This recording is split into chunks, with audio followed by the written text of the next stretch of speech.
Nā, hei tā Shane Jones, mā ngai rārangi o te ropu toranga pū o Reipa, mā te kōti kaua mā te roia matua o te kāwanatanga, te mana o te Māori, o tira te taitara iho o te Māori ki ngā takutai moana e whiriwhiri.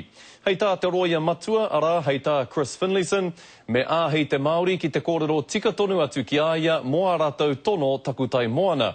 Nā, kei tōku tahi i tēnei wā a Shane Jones o Reipa, tēnā koe Shane. Kia ora, kia ora. He haku i ki ai mā te kōti kaua mā te roia matua nei mā Chris Finlayson, ngā take takutai moana e whiriwhiri. Te mate ke ka hore anō wāna hui kia pau. Tōna tikanga ko tāna he mātorotoro i roto i tō tātou iwi. O tirai, mui te taingatu ki ngā hui puta i aia i rungi i te ao papāho. Te tuatai hora kau ia mohe ana he ha te taitara. Pehe ona pānga, pehe tana whānuitanga. Koni atu i tērā, hei tāna māna noe waihanga i roto i tana tari. Ki te pērā me etahi o tātou runanga me pēhe te marea.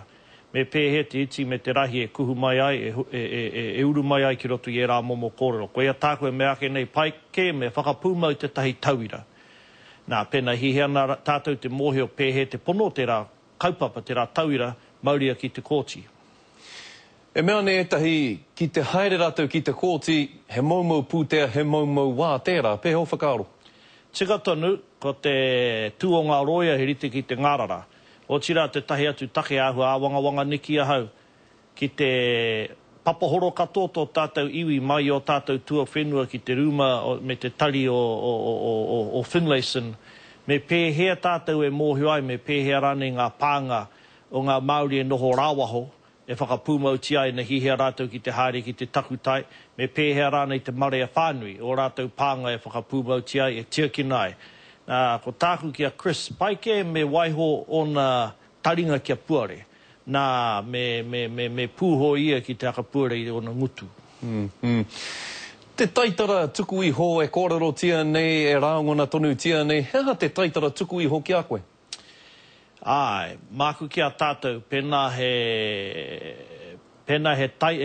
karangahia nei ko te taitara tupuna, e korau e hakai me waiho hei hoko.